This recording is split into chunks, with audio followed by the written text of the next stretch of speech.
Good. Okay, who's up to reading? I could read. Okay. See, what Liv, page you are we read. on? Jason, you do the notes. Don, you explain it to us. Great. What's the page? 579. Wow, we're winding down here. Or winding up, depending on your perspective. 579. Rabbi, you need to know that the fruit of the good deeds the righteous perform is the enjoyment they will derive from them for all eternity in the world to come. But even now, each of these good deeds they perform brings about a particular rectification within the inner structure of creation. It is according to this rectification that they will receive the reward appropriate for them. Note 44. We have learned, part 2 of this chapter, that the inner structure of creation is known only to God himself. This hidden level of creation determines the rectifications necessary to perfect the world through the system of Mazal, divine decree. This does not depend on our deeds. However, this hidden level not only determines what happens in the world, but also determines the eternal reward we will receive for our actions. This is because our eternal reward is determined according to how our actions affect this hidden level of creation. On this hidden level are the sources of all the darkness and light in the world, and all the combinations that determine what happens during each moment of the 6,000 years of history. When we rectify the things we are supposed to rectify, the true effects of these actions are registered on this hidden level. The source of the particular darkness we have overcome has been rectified.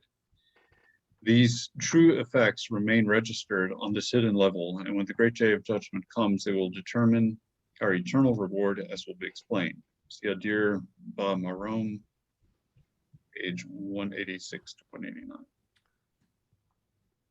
Therefore, God needs to examine man's actions for what they are and to judge them according to the true effect that they have, what they contribute to all that God has given to man, given man to rectify within the entire creation. This judgment depends on the precise form God gave to the creation with all its specific characteristics. Know that nothing is forgotten before the throne of his glory, and he takes everything into account when he makes this judgment. When something had been damaged and was subsequently rectified, you should not think that God only considers what has been rectified and forgets the damage that exists before that. The same holds true the other way around. When something had been rectified and becomes damaged again, you should not think that he forgets the fact that it had previously been rectified. That is incorrect. Nothing is forgotten before the throne of his glory. The effect of rectifying something after a previous act of damage is not the same as the effect of rectifying after a previous act of rectification, nor is it the same as rectifying after 2 previous acts of damage. This process of calculating the effects of a particular action is endless and absolutely impossible to describe. It is necessary to judge each individual action according to the past, present, and future, bearing in mind its place in the entire cycle of history. This is because the entire creation only becomes perfected as a result of everything that happens during the entire 6,000 years of this world. Gotta get some more notes in here. God, with his absolute knowledge, judges every action according to the 3 time periods that we just mentioned. Since the consequences of an action depend on everything that preceded it, everything contemporary with it, and everything that will come after it.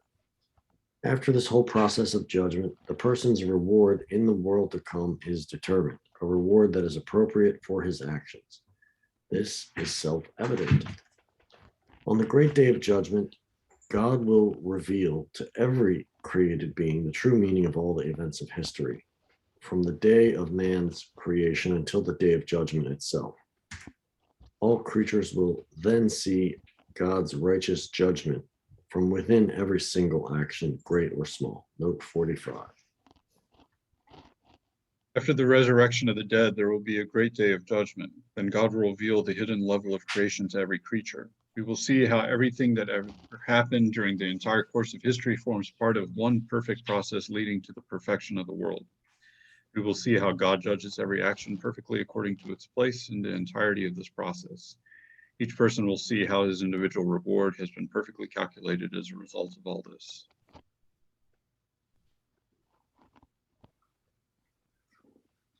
They will also see the reward that has been decreed for them to receive in the world to come according to God's true judgment. After that, the righteous will go on to receive their reward, each according to his deeds. Note 46. The judgment is a three-stage process. Even now, when we live our lives, the process of divine judgment registered the true effect of every individual action according to its place within the entire cycle of history. At the great day of judgment, we will see the righteousness of God's judgment of all our actions and the reward that has been decided for us. After that, we will actually take our place in the world to come according to the reward that we have earned.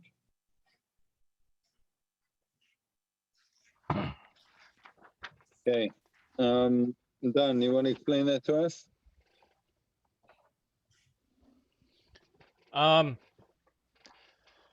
You have to judge your actions based on what was, what will be, and what is to come, which seems a little bit difficult from the perspective of making a decision in real time. So I get that maybe one can make a judgment after the fact, but it's and maybe God can judge what the future consequences of a thing is. But I find that challenging as a human to measure the effect. I mean, I can try and make guesses as to what the future consequences of my actions will be, but that part I find a little bit. I mean, it makes sense. It's just, Right. That's something that we could not do.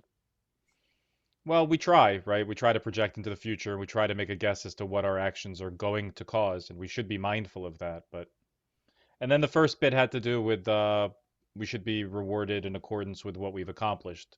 And whether what we've done is destroyed or not doesn't take away what you've done. I like that's pretty nice. So if you did a really nice thing and made a really beautiful thing, and then somebody comes around and destroys it, that act of creation or repair or however you take it is not invalidated by the subsequent act of destruction. Mm-hmm. Do you want to infer from this that even a person themselves, let's say, well, person does a good thing and then he messes it up, or he messes something up and then really fixes it? I mean, there's a reason why our heartbeat does this.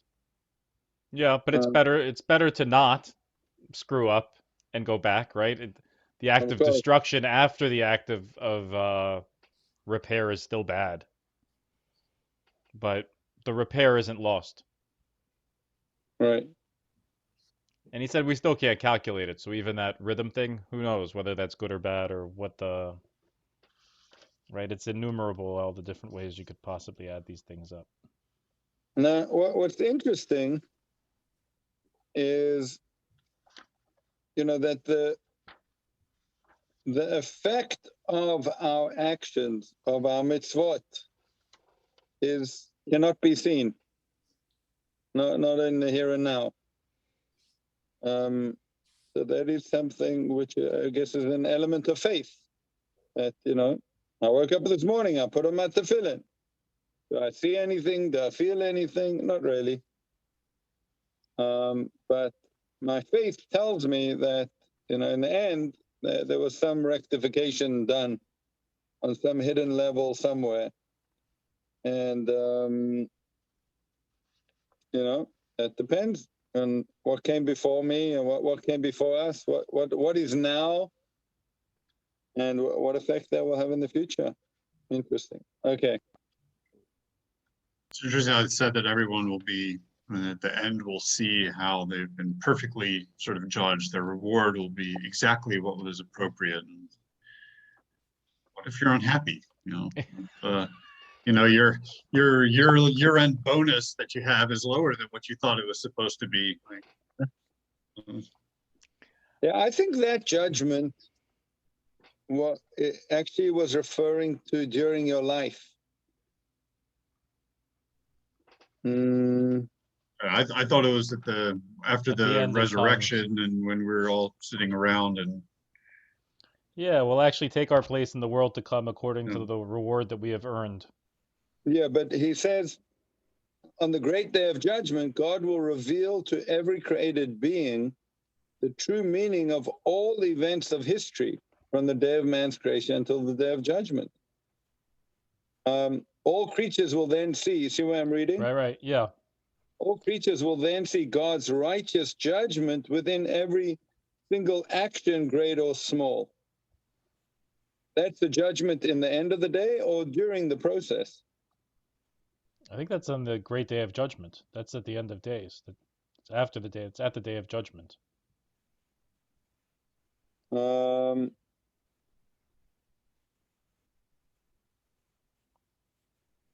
After the whole process of judgment, the person's reward in the world to come is determined. A reward that is appropriate for his actions. It's self-evident. That's then the part that you read was then on the great day of judgment. Hey. He goes on to say, Go. they will also see the reward that has been decreed for them to receive in the world to come, according to God's true judgment. So what did he mean before that we'll see God's righteous judgment within every single action?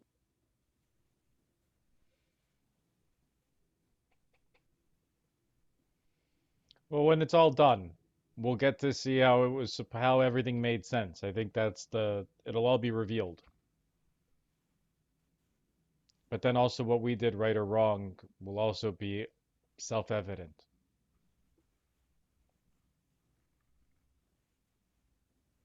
Yeah, okay. I think Jason's predicting some people are going to kvetch. They're not going to be. I was watching the series Billions, and there's a whole thing about like their end of year bonus, and you know people are unhappy with how they felt their toils were valued, and it's just sort of reminded me of that. Like really, like I'm only worth 2 million this year. Like that's productivity was such and such. Right. I'm waiting for those, as my grandfather would say, problems ego. I'm waiting for those problems. Hi, Gil. Nice to see you. Hi, guys. Yeah, nice to see you guys. Where are you? I'm at the near the Ballston Weston room. We just finished a sort of a team building exercise type thing with the kids. So nice. Yeah. Do you first have to crush their spirits to then build them back up, or is this more of a? I find that bringing thing? them into the. I find that bringing Jason into the dark side of the force is far easier. And then once I have them on the dark side of the force, the force has a way with weak minds. So basically, Gil, I don't know where you got. When did you join us? Like 5 minutes ago. Oh, okay. So are you with us? 3 minutes ago. We're going to be judged. Yeah, more. And each person will get a very precise reward for their deeds. Except for Lev. Lev gets 85% of what he's owed, which is not fair. It's just I don't know why either. It's just there's no. It's not fair. Yeah, let's see if we can get him up. 583. Student, I have learned a great deal. Note 47. This is more like it. At this point, the rabbi has finished explaining everything that was bothering the student at the beginning of the book. He was troubled by the contradictory events of history, which seemed to indicate the opposite of God's guiding hand, and was unable to understand where everything is leading and what God wants from us. Sounds reasonable.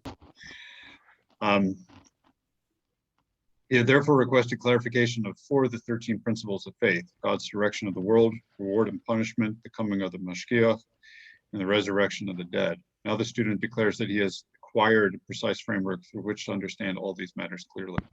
Hmm.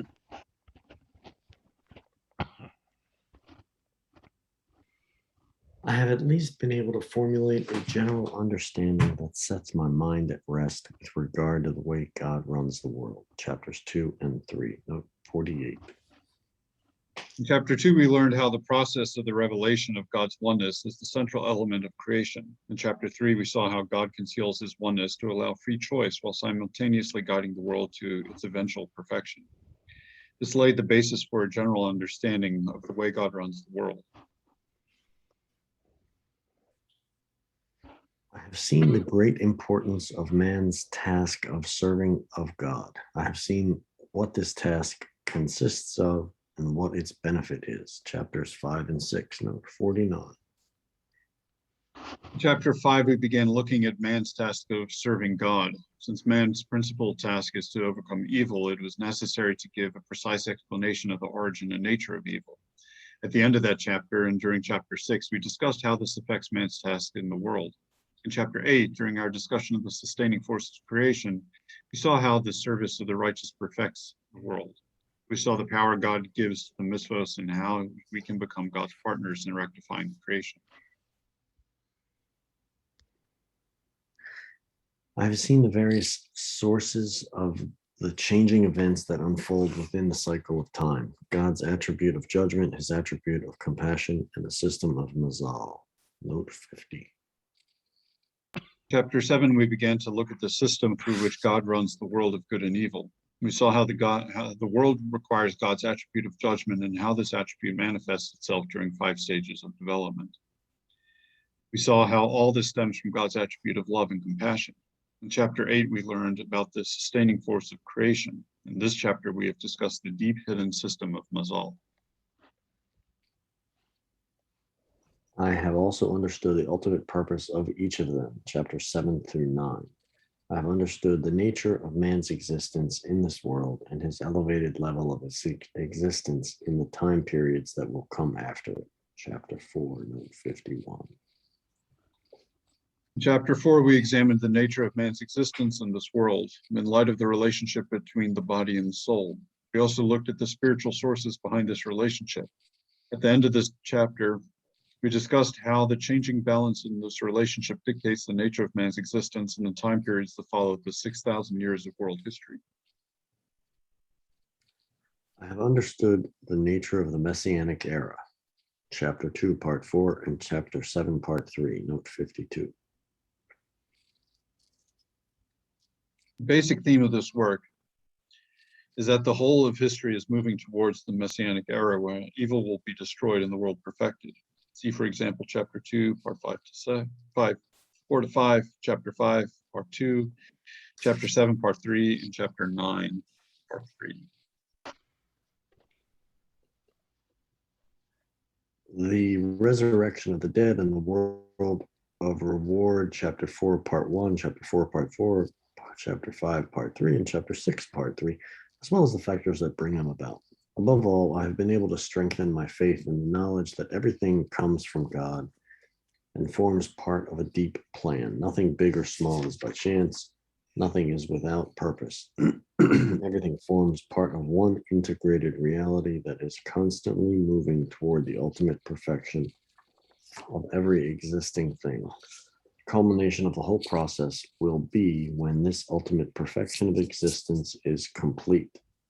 I feel that I have now learned the general principles of true wisdom.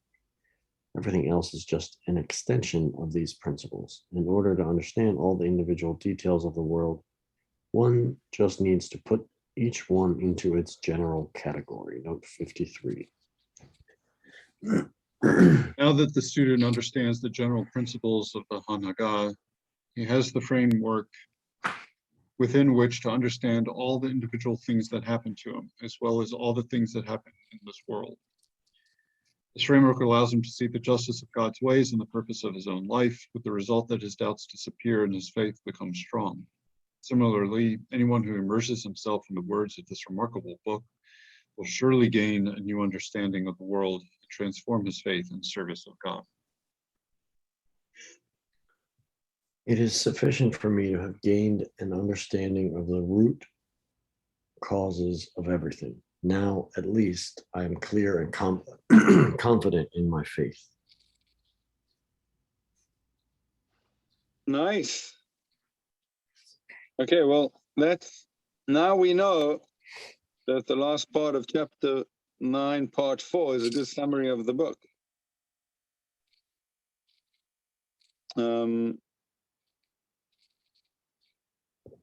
Okay, comments, questions? I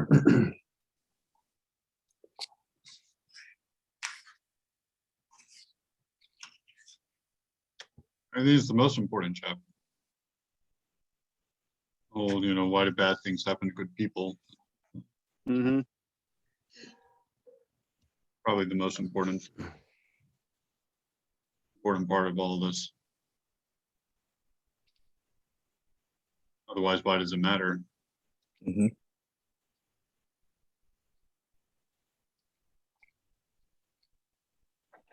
Nice. Okay, gentlemen, let's move on to chapter 10. Lev, you doing okay? You're muted. I accidentally turned the volume down, so I couldn't hear you talking. I thought I was muting myself, but I really just muted the sound, and then I muted it, and then I couldn't hear anything. But other than that, I'm doing just great. Yeah, you want to keep on Screw you reading guys. chapter 10? Oh yeah, chapter 10, sure. Okay. 593.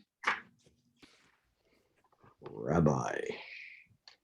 Oh, you know something? I was listening to this Hasidus this is like a commentary from the Lubavitcher Rebbe, who wrote these letters or gave this, I don't know, this lecture. And in it, he says, maybe it was in these letters, it's clear, it's understood, it's self-evident. And it reminded me of this. And what the person who was repeating these letters are talking about is like, look, it's not self-evident, but it should be self-evident. After you understand this, then we could get to the point where it is self-evident, because sometimes just reading this stuff, it's like, that's not self-evident. But it's like maybe in the translation, the idea is that when you have this understanding, it becomes self-evident. So I don't know. Sometimes this stuff is like not so evident. Anyway, chapter Self or otherwise, just not evident, period. right. Right. Yeah, yeah. Okay, so changes. This should get pretty fascinating stuff here. Changes within the cycle of time. All right, Rabbi, I still need to explain the cycle of time, which affects every existing thing in the same way. Note 1.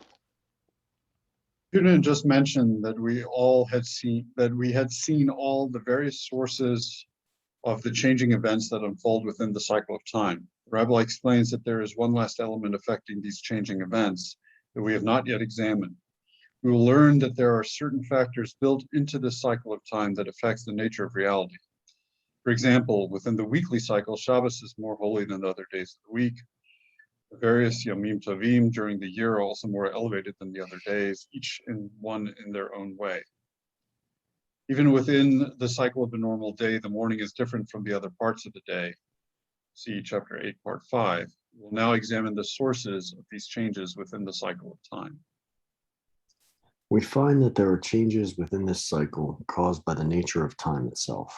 That is to say, these changes are not caused by anything that happens at these times. Rather, they are caused simply by the fact that a specific time has come. This is what King Shlomo was referring to when he said there is a time for everything and a season for all things under the heavens. Koheles. Without a doubt, this phenomenon must have a suitable source within the spiritual realm. This is also something I desire to understand properly. Rabbi, consider the fact that each that consider the fact that each star and planet channels a unique and specific type of influence into the lowly world. Note 2.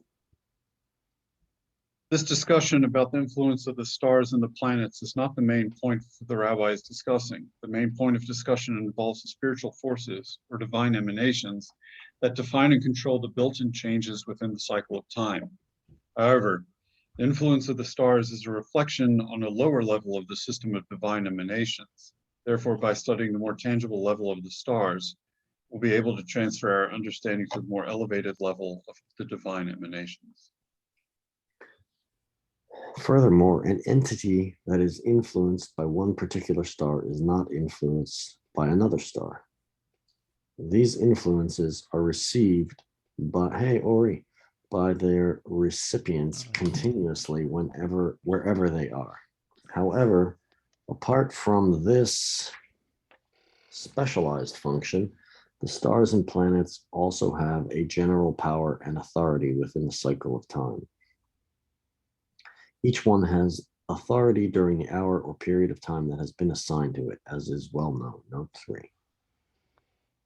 The sages have taught us, Shabbos 156a, that the position of the stars and the planets at the time of a person's birth define many elements of his personality. For example, if he is born during the hour of the day when the star sign of Ma'adim, Mars, has authority, he will become someone who spills blood. Example, a butcher, a mohel, or a bandit. The star sign affects him constantly in a fundamental way. However, even someone who is not born under the star sign will also be affected by it, since there are fixed hours within the cycle of the days and weeks when Ma'adim exerts an influence on the world. At such times, everyone will be affected by it, and there will be a tendency to bloodshed in the world. However, this tendency will just be exterior and relatively superficial. It will not make everyone even temporarily similar to the person who is actually born under that sign, based on a note by Harav Chaim Friedlander.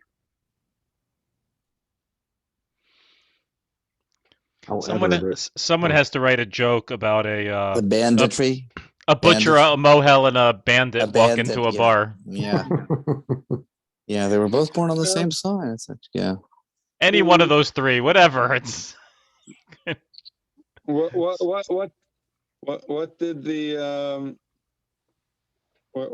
butcher wish the mole and the bandit on his birthday? what? Happy birthday. Wow, classic dad joke. Yeah, that's good. Bit of misdirection. We'll work on that. Yeah. We'll workshop it. It's got a beginning. It's got a beginning. It does. Yeah, I thought it was even something about blood. Oh, that's not real blood. That could get, yeah. Anyway. Sorry. It's a blood. This is a bloody mess. All right. However, Okay, go on. However, it's a mere flesh wound. However, there is a great difference between these two types of authority or influence. The influence that each one has on its own particular recipient affects the essence of that entity. Every aspect of its being depends on this influence. Its very essence is driven by the influence it receives from this star or planet. However, the influence that functions within the cycle of time is a universal influence. During its appointed time, each star holds sway over the whole world, both over the entities under its specific authority and over those not under its specific authority. On the other hand, it does not have complete authority over any one of them. They are only affected by it to some extent. It certainly leaves its mark on the world, since nothing that God does is without purpose. Nevertheless, this is not the essential function that these stars have. Their essential function is what they bring about in those entities that are under their specific authority at all times, as we explained. This pattern that we find in the influence of the stars is actually a reflection of more elevated and concealed matters, as I will now explain. Note 4. In Derech Hashem, 2:7, 1-2, the Ramchal explains that the forces that sustain and give shape to everything in the physical world originate on a purely spiritual level, a level of divine emanations. However, these forces are actually transformed and transferred down to the physical world through the medium of the stars and planets, which are a reflection of the level above them. Having understood the influence of the stars in terms of their primary specific influence and their secondary general influence, we now transfer the same structure to our understanding of the emanations themselves.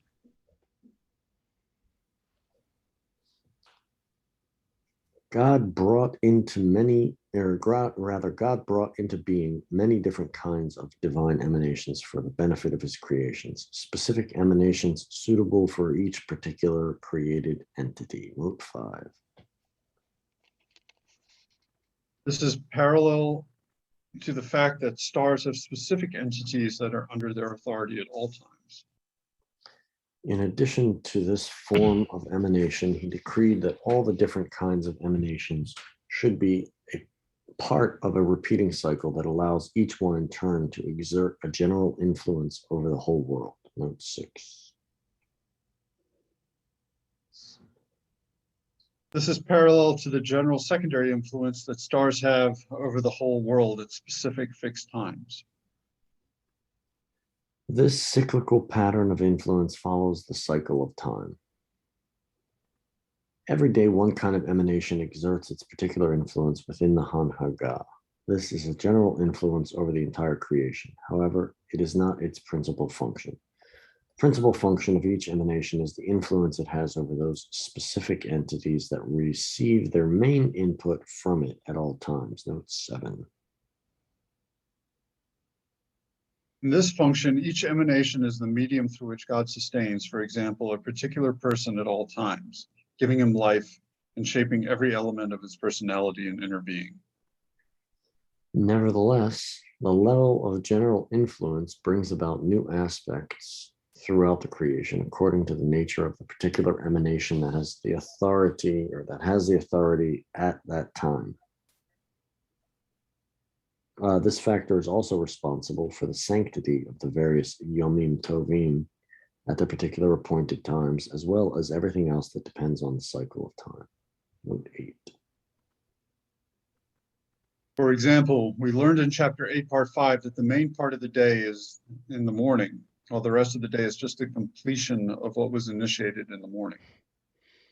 However, it is important to bear in mind the distinction I made earlier. There is a difference between the way each emanation acts upon the specific recipients under its authority at all times and the way it acts within the general cycle. Within the general cycle, its influence is only secondary and therefore it does not affect the inner essence of the recipient. Note 9. At the moment, the principal aspect of the emanations, which operates on their specific recipients at all times, defines the fundamental level of reality as one of the strong physicality subject to death and decay. Although more elevated influence come into the world at certain times, like Shabbos and Yom Tov, they do not change the basic physical form of the world, nor do they totally transform the inner spiritual reality. This is because they operate only on a general non-specific level on the entire creation. When the Geulah comes, the principal aspect of the emanations will elevate the world in a much more fundamental way, transforming the physical and spiritual nature of existence.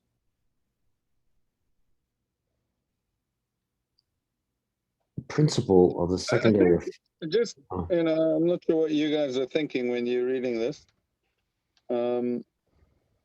But I think it would be acceptable within this tradition to think of as a metaphoric understanding rather than actual.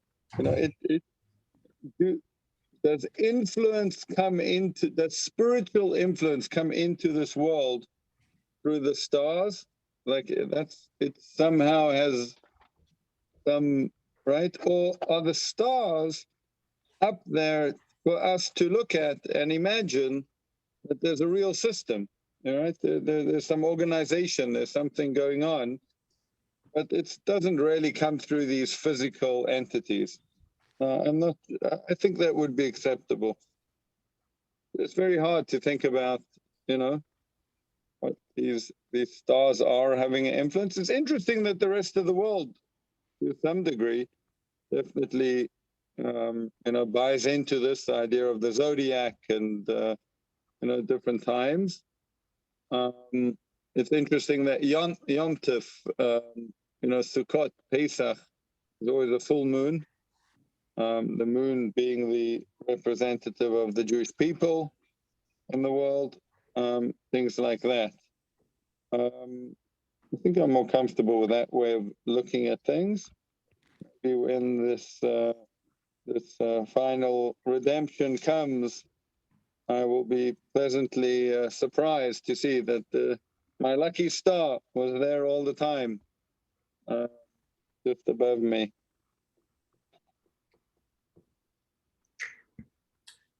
Okay. I didn't realize we were supposed to have ice cream. I'm very jealous of Ori there. Wait. L'chaim. You didn't bring enough to Chaim, share. watch out. Your kitty is going Your to get cat some. is about to. Yeah, he's going to attack you, man.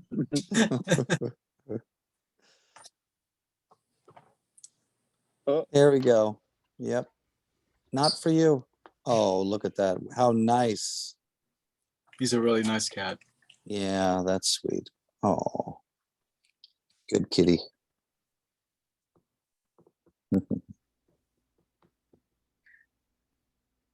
Should we keep reading? no, it's interesting to watch Ori's cat. Well, this went pear-shaped rather quickly. There's a new movie out called The Bad Guys. It's a cartoon. I saw it on Sunday, and it has this scene with a kitten where this wolf rescues a kitten from a tree. It's so cute. Thanks for sharing that, Lev. The wolf's soft spot. Yeah, let's go. The pattern we find. All right. There's this principle of the secondary effects of the various emanations. Also, and I'm lost. Where are you? I think we just did note 9. Note 9. So Yeah, we're at the close to the This bottom. principle. yeah, this principle. Oh yeah, sorry, I was on the wrong page. Okay. This principle of the secondary effects of the various emanations also applies to the various stages of a human being's development from conception to full maturity. These stages parallel the pattern of divine emanations, as you have already learned. End of chapter 7, part 3. Note 10. Primary effect of the emanations defines the basic form and quality of the world. We learned in chapter 7, part 3, that there are various stages in this world's development, from a situation of almost total darkness before the Torah was given, through to the elevation of the period of the Geulah. These stages of development are paralleled exactly in the various stages of a human being's development, from the darkness of the womb to the wisdom and clarity of adulthood and old age. The principal effect of these emanations is on the development of the form of the world itself over the course of history. Their secondary effect is on the development of the physical form of the human being during his life.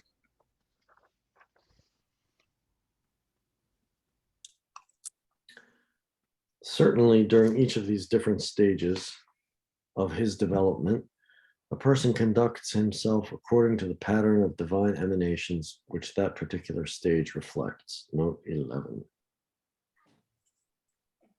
In the stage of pregnancy, the potential of the individual is hidden. It is only seen as an indistinct form. Okay. In infancy, the potential has been actualized, but is still very limited. In adolescence, the potential has matured to a much greater degree, and so on. The development with all the abilities they give rise to reflect a similar structure of development within the divine emanations that sustain all of existence.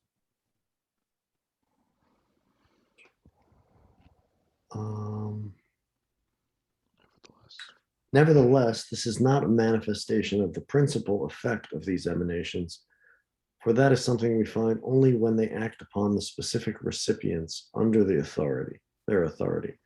Rather, the effect is simply that the development of a person's body and limbs parallels the pattern of these emanations. Note 12. It should be noted that this secondary effect that defines the development of the human being is different from the secondary effect that creates the elevations of Shabbos and Yom Tov, or the secondary effect of the stars at their fixed times. In those cases, the emanations do not define the actual form of their recipients. They only affect them on a general level. Here, with regard to the development of the human being, the emanations do define the actual form. However, this is still considered a secondary effect in the sense that their primary function is to define the essential nature of the whole world in its various stages. They define the stages of development of the human being as only a secondary consequence of this, in order that they should be a reflection of the deeper universal process of development, based on a note from Harav Goldblatt.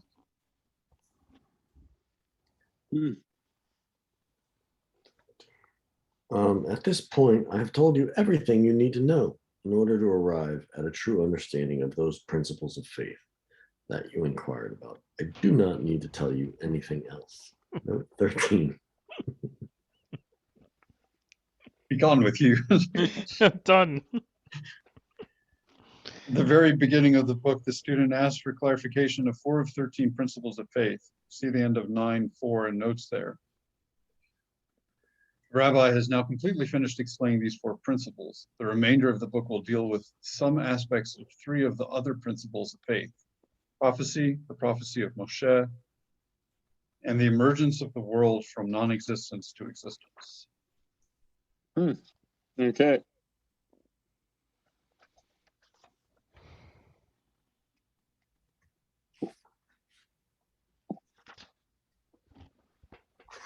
Chapter 10, Part 2. There is something else I would like to know. However, it is not such a lengthy subject, nor is it so disturbing if one does not know it, unlike the other matters we have discussed until now. Note 14. All the principles that have been discussed until now have been absolutely essential in order to clarify and strengthen a person's faith. The subject of prophecy that we are about to discuss is important, but a person can be settled in his faith without this knowledge. However, it is related very closely to the entire content of the book, since the source of all the knowledge that the rabbi has imparted to the student is from the prophetic tradition. Prophets saw visions of the higher realms and simultaneously received their true interpretation.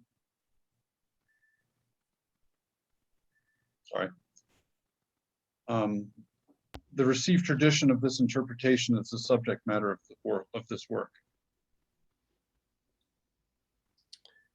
Nevertheless, I would like very much to understand it properly. Rabbi, what is it that you would like to know? Student, I would like to know about prophecy. What is it? How is it communicated? And what we gain from it? Note 15.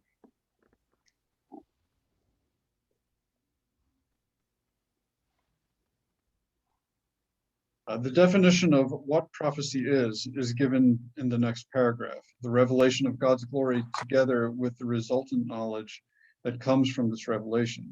The subject of how it is communicated is dealt with at length in the rest of this part and in the next part.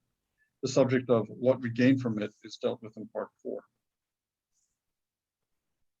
Prophecy, Rabbi, prophecy is knowledge and experience of the divine glory that God grants to the prophet. However, you have already learned that God's true essence and absolute perfection cannot be grasped in any way. The prophets can only gain an understanding of God through his actions and through the attributes he uses to run the world, as we explained earlier. They experience God bestowing good or delivering punishment, showing mercy or passing judgment, giving life and healing, as well as all the other actions we ascribe to God. He shows them all his emanations in their various patterns. They see how every detail of the laws govern heaven and earth, and everything in them is derived from these emanations. Therefore, they are able to know the past and the future. Whatever God does in this world, this is because They experience God acting through one of his attributes, and they understand everything this attribute will bring about in every creature that will ever exist. They experience the attribute that God acted through in the past and in the attribute that he will act through in the future in all of its details. Note 16. Divine emanations contain in potential everything that will take place in the world from the beginning to the end of time. When the prophet experiences a particular aspect of the emanations in a prophetic vision, he is therefore able to understand things that either took place in the past or will take place in the future, depending on what God wishes to reveal to him. Nevertheless, they cannot grasp his simple essence. Furthermore, even what they are able to experience is not perceived in the normal way, but in a particular form unique to prophecy. Student, this is what I want to know. How do they perceive their prophecies? Rabbi, the verse states clearly, I appear in the consciousness of the prophets in created images. Hosea 12:11. With regard to Moshe, the verse says, I speak to him in a vision that is without riddles. Bamidbar 12:8. We see from this that God speaks to other prophets in riddles. Furthermore, God states explicitly, I speak to the other prophets in a dream. And the sages passed down a tradition when they stated that a dream is 1/60th of prophecy. Brachos 57b, note 17. From all these sources, we learn that the prophet does not see the divine glory directly. He sees allegorical visions that speak in riddles, hinting at their real underlying meaning. These visions have a certain similarity to dreams in that they are images created in our consciousness and not a simple perception of an object that we actually see. Explanation of this is that the prophets were not given permission to see the divine glory directly. When the divine glory reveals itself to them, it causes prophetic visions to appear in their consciousness. These visions are like cloaks and riddles for the knowledge that they need to attain, just like all the other parables and riddles in the world. Note 18. Because it is not possible to grasp the divine glory itself, God shows the prophet prophetic images similar to the forms of this world. He simultaneously gives the prophet a clear and absolute understanding of what these allegorical images really mean in terms of his directorship of the world.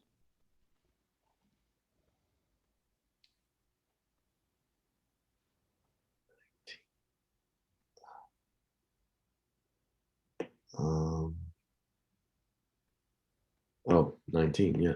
Okay, however, the way they experience this is not how the human mind naturally experiences things. The knowledge is transmitted directly into their consciousness and engraved there with absolute certainty. There is not the slightest element of doubt, nor is there any need for further analysis or proof. It is totally clear to them that God's glory is appearing to them and speaking with them, and that he is the one causing these prophetic visions to appear in their consciousness. They also gain an absolute understanding of the meaning of the vision and the riddle and of what God wants to reveal to them. The Rambam describes this process in the 7th chapter of Yesodei HaTorah, Halacha 3. There he states, the things communicated to the prophet during his prophetic visions are allegorical in nature. Immediately, he receives the clear interpretation of its meaning. We must differentiate between the allegorical visions of God's attributes and the allegorical visions of what he brings about. Note 19. God's attributes direct every aspect of the world. Therefore, when the prophet experiences a vision of the attributes, he is able to understand deep secrets of the Hanhagah. It is upon this interpretation of this type of vision that the knowledge in this book is principally based. The second type of vision contains in allegorical form specific actions that God is going to bring about in the world. In other words, there are allegories that represent God's glory as expressed through his attributes and actions. There are other allegories that represent the actual results of his actions in the world. An example of an allegory of his attributes is as follows. When God wishes to show the prophets his glory, bestowing good and showing mercy, it will be represented to them in the form of a wise old man, as it says, The Ancient of Days was sitting upon a throne. Daniel 7:9. When he wishes to show them his glory, overpowering his enemies, it will be represented to them in the form of a young warrior. As our sages said, God's glory appeared to them at the Red Sea like a young man, and on Mount Sinai like an old man. Parsha Sashira 4. For a young man is suited to war, and an old man is suited to sitting and giving wise counsel. Hagiga 14a, note 20. The splitting of the Red Sea, God drowned the Egyptian pursuers in the sea through an expression of his attribute of divine punishment. On Mount Sinai, he gave his people the Torah, which is the ultimate good, since it is the vehicle for perfecting oneself and the entire world. But there are other allegories that represent results of God's actions, such as the almond staff and the boiling cauldron of Yirmiyahu. Yaakov's ladder. There was note 21 and note 22. Yirmiyahu, note 21. Combine them, I guess. God wished to communicate to Yirmiyahu that he was determined to bring a swift punishment upon the Jewish people because of their sins. He therefore showed him the image of an almond staff. The staff symbolized punishment through blows, and the almond signified hurriedness, as it quickly developed from blossom to fruit. In addition, the Hebrew word for almond, shaked, is derived from a root from meaning to be determined. Just after that, God showed him an open cauldron upon the fire, which was boiling and bubbling furiously on its northern side. This signified that the enemy, the fire, would come from the north and besiege the inhabitants of Jerusalem, the contents of the cauldron. The cauldron had no cover because they had lost the protection from above. See commentary of Malbim. 22. This refers to the famous vision that Yaakov saw the ladder reaching from the land of Israel up to the highest heavens, with angels ascending and descending upon it. Through this, God promised that he would always protect Yaakov and his offspring until they would inherit the land. Yechezkel's scroll, note 23. God showed Yechezkel a scroll spread open before him and inscribed with lamentations and sorrow. The scroll was open, signifying that the prophecy contained clear information about the suffering that was going to occur. And the measuring container and golden menorah of Zechariah, note 24. An angel showed Zechariah a measuring container emerging from the base of Mikdash. This signified the punishments that were going to be meted out, measure for measure, according to the sins that had been committed. In a separate vision, it showed him a beautiful golden menorah, its 7 branches supplied with olive oil from above. This represented the time of the Geulah, when God's glory will fill the world and his blessing will flow down from above through the 7 attributes that govern the weekly cycle of time. Now, when the divine glory appears to the prophet in the allegorical forms that represent God's attributes, he will immediately understand the true meaning of the vision. However, with regard to the allegorical forms representing the results of God's actions, the prophet might not necessarily be able to understand their meaning until it is explained to him later in the prophecy, note 25. It is possible that the prophet immediately understands the true meaning of a vision representing the divine attributes, so that he should not make the mistake of thinking that he is seeing the actual attributes or the divine glory. See part 3 of this chapter. In such visions of the actions that God is going to bring about, there is no possibility of such a mistake, or of Chaim Friedlander. We find an example of this with the prophets. Do you not know what these are? I replied, no, I do not, my master. Note 26. Zechariah did not understand the significance of the various details of the vision of the golden menorah mentioned above.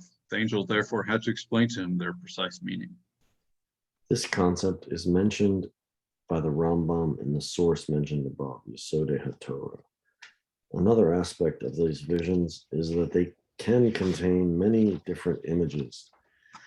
These images may even contradict one another and yet be experienced simultaneously. We learn from this the words of our sages in Maseches Sofrim. God spoke to you face to face, Devarim 5:4. The word face in Hebrew is plural and suggests 2 faces. The repetition of the word face also suggests 2 faces. In total, the verse speaks of 4 faces, note 27. Literally, the verse says that God spoke to the Jewish people face to face on Mount Sinai. The Midrash understands that this cannot be understood literally and therefore explains that God showed 4 different faces, demeanors, to the Jewish people as part of their prophetic vision. Fearful face for the Torah, a neutral face for the Mishnah, a happy face for Gemara, and a pleasant face for the Midrash, note 28. Each of these faces expresses the essence of those 4 different parts of the Torah that were given on Mount Sinai. Perhaps we may understand this as follows. The written Torah is awesome and we stand in fear before its great power. The Gemara is less fearful and more accessible to our level. When we master it, it gives us great happiness. The Mishnah is called neutral because it's balanced between the fearfulness of the Torah and the happiness of the Gemara. Midrash is called pleasant because it contains pleasing insights. All these different modes of expression were experienced simultaneously, though they are contradictory. They also commented, Yakut Shimoni, Yisro 286. I am the eternal your God. Shemos 22. Rabbi Chama Bar Papa said, God showed them an angry face, a pleasant face, a neutral face, and a happy face. He said to them, even though you see all these different images, I am the eternal your God. Luke 29. Midrash, there's commenting on the meaning of the first words of the 10 Commandments. I am the eternal your God. God said, even though you saw various simultaneous contradictory images on Mount Sinai, do not misunderstand what you saw. I alone am God, and there is no other power in the universe.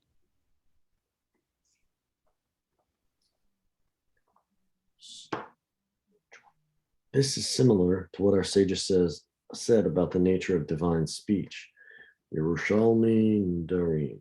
One verse says, you shall not cohabit with your brother's wife, Vayikra 18:16. Another verse says, her brother-in-law shall cohabit with her and take her as his wife. Devarim 25:5. God uttered these commandments simultaneously, something that is impossible for the human mouth to say or for the human ear to hear. Note 30. On one hand, the Torah forbids a man from cohabiting with his brother's wife, even if the brother dies. On the other hand, if that brother dies without having fathered any children, there's a mitzvah for the surviving brother to marry the widow. These 2 statements are seemingly contradictory, yet our sages tell us that God gave both commandments simultaneously, something that is not possible on the human level. This is another example of how divine revelations can occur simultaneously, even though they are of a contradictory nature.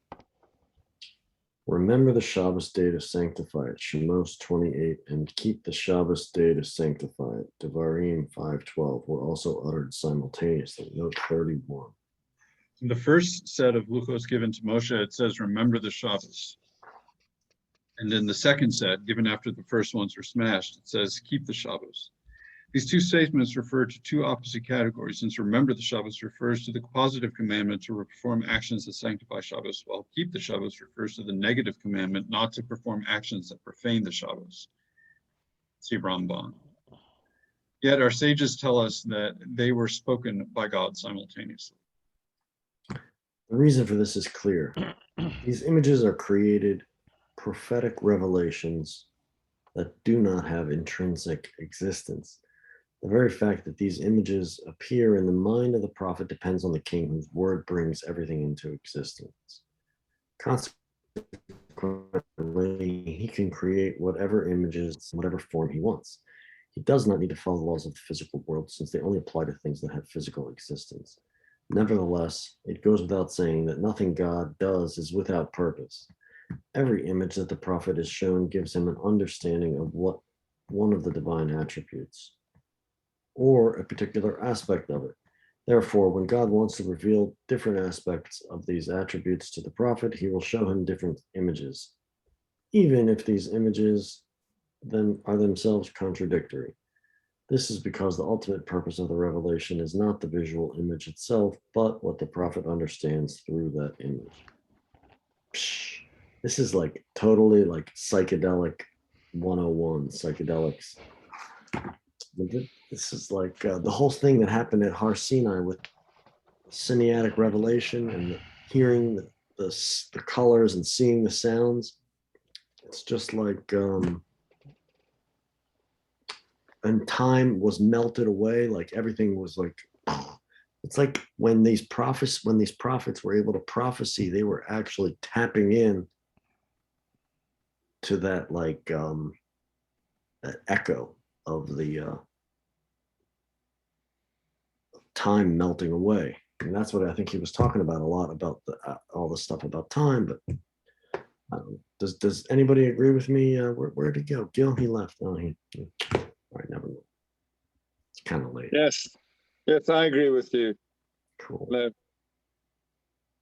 That's what do you think was in the manna they were eating in the desert for 40 years? There you go. A lot of mushrooms. There's a lot of parallels. All right, gentlemen. Believe it or not, we should. We're coming up to completion of this book next week. So I guess we can just start back at the beginning the week after, just keep going. I don't think any of us will know the difference. But Yeah, okay, so when we went over the parts where it's like, oh, in chapter 4 we read this, and in chapter I was like, really, we did? Are you sure we did all those things? I was like, I was going to suggest a typo. I understood this, I understood that. I was like, no. I did not understand this. I did not understand that. Anyway, yes, we get snippets Glimpses. and glimpses. I did remember something that I totally forgot about when we were reading today. That was like, so glad we read it again. Sometimes it kind of comes back, it like connects the neural circuits in your brain. Yeah, it's all there.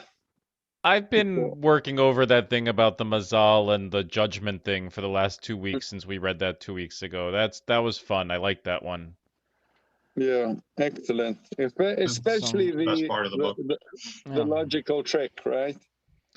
Like it made sense. It can't look like the good are getting rewarded and the bad are not, because it just Too wouldn't easy. work. And then when something happens to you, you don't know, and that's part of your brilliant. All right, Great. gentlemen. All right. Number one, we get. I've been working on your joke. So, Oh, what do you got? so three guys walk into a bar. It's a butcher, a bandit, and a mohel. The bartender says, "Well, what are you gonna have to drink?" And the butcher says, "I'll have a Bloody Mary." And the bandit says, "I'll have a Captain Morgan's on the ice." The mohel just says, "I'll have a beer." So the bartender makes this really beautiful Bloody Mary with celery, and you're from Baltimore, so it has some Old Bay in it and nice vodka. Really enjoying it. The ice is perfectly cut into a square cube for the Captain Morgan's. Unfortunately, the keg just screws up too much air, so there's just a little bit of foam. And the bartender apologized. "I'm sorry, there's too much foam on here." It's like, it's okay, I'll just take a little off the top. Cha-cha-ching. Very A good. little too much head. I'm glad this is recorded for posterity. It's on the way. That's definitely. It's getting there. Much better. It's a step up from what the rabbi gave us. So, Jason. Wow. Okay, excellent. You're note really that, happy Don. to see me every week, aren't you? Just by the way, Really am. when you complete a significant book in Torah, you need to make a party. So we're putting Uri and Gil. You're going to be. I didn't see it. I'm on my phone. I couldn't see that Gil isn't with us anymore. But okay, Uri and Lev, you're on the party department. Party committee. Yeah. And Jason's moving here soon. Okay. Fine. And even when Ori goes to Israel, we can just throw it down at his place. I told you we can have. I got it all. Even better. Then we don't even have to clean up. Right. Yeah. We just There's a cat who'll lick it up. My connection is bad for some reason. We can definitely have a nice party at our house. Yeah. Jason, when are you going to be here? I moved there middle of July. Great. Well, it's 2 months. 2 months. Okay. Well, All right. okay. We'll good. wait for you and we'll have a nice party. Yeah, Sounds good. great. Is it All right, before the guys. 3 weeks or after? Any idea? I can't Now remember. you're asking. We can have a party during the 3 weeks. We'll just drink beer. We won't drink wine. Right, there you go. And then we'll discuss whether psychedelics, whether we should, we shouldn't. We'll see what happens. Yeah. Yeah, we'll leave it I up get to that. tested All right. randomly. I probably shouldn't. Yeah. They won't gotta- test you for they won't. They don't. Psilocybin doesn't. Anyway, Oh, God help us. All right, gents. I got good night, everybody. Bye Good night. bye. Thank you. Good night. Bye. Tov, Ori, we should talk, man.